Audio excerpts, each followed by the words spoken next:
जब सनवाल और पिया को ये पता चलता है कि आलियार ने अपने ही पिता दाऊद के खिलाफ कोर्ट में सारे सबूत पेश कर दिए हैं, तो दोनों को यकीन ही नहीं होता। बेटे की गवाही से केस अचानक बहुत मजबूत हो जाता है, लेकिन खुशी ज्यादा देर तक टिक नहीं पाती। अगले ही दिन जब पिया अदालत पहुंचती है तो वहां मौजूद दाऊद के वकील और मीडिया वाले उसके चरित्र पर कीचड़ उछालने लगते हैं। कोई कहता है कि पिया ने आलियार को अपने जाल में फंसा लिया, तो कोई उसे साजिश की मास्टरमाइंड बताने लगता है। ये सब सुनकर पिया अंदर से टूट जाती है और उसकी आंखों से आंसू बहने लगते हैं। उधर दाऊद को लगता है कि उसके बेटे को उसके खिलाफ करने में सनवाल का ही हाथ है। गुस्से और नफरत में अंधा होकर वह सनवाल को रास्ते से हटाने का फैसला कर लेता है। वह अपने खास गुंडे सिकंदर को बुलाता है और उसे सनवाल को खत्म करने का आदेश देता है। सिकंदर अपने आदमियों के साथ सनवाल को सुनसान रास्ते से अगवा कर लेता है और शहर से दूर एक पुराने फार्म हाउस में ले जाकर रस्सियों से बांध देता है। जब काफी देर तक सनवाल घर नहीं लौटता तो टिप्पू घबरा जाता है। उसे अनहोनी का शक होने लगता है और वह फौरन सस्सी को फोन करता है। सस्सी बिना देर किए यह बात डीसी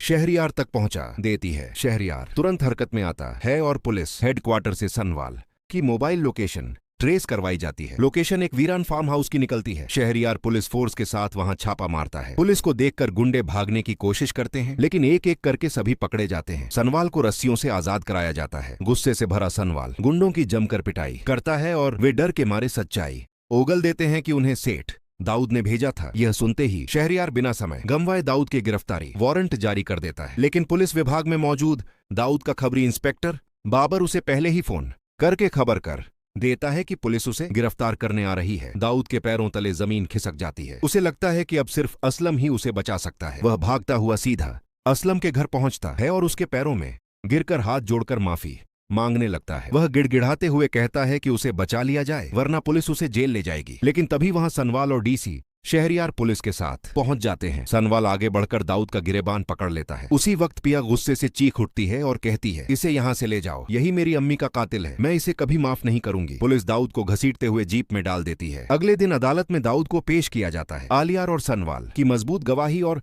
पुख्ता सबूतों के सामने दाऊद टूट जाता है और अपने सारे गुनाह कबूल कर लेता है। अदालत उसे पिया की मां की हत्या और सनवाल के अपहरण के जुर्म में 10 साल की सख्त कैद की सजा सुना देती है। घर लौटकर असलम साहब पिया के सिर पर प्यार से हाथ रखते हैं और कहते हैं कि अब सारी मुसीबतें खत्म हो चुकी हैं। वह पिया से सनवाल से शादी करने की बात करते हैं। पिया आंखों में आंसू और दिल में सुकून के साथ हामी भर देती है। शादी से पहले पिया, असलम साहब और सनवाल अपनी अम्मी की कब्र पर जाते हैं। वहां पिया रोते हुए अपनी माँ से कहती है कि उसका कातिल जेल जा चुका है। उस पल उसे दिल से सुकून मिलता है। आखिरकार शादी का दिन आ जाता है। घर खुशियों और रौनक से भर जाता है। असलम साहब मौलवी को लेकर आते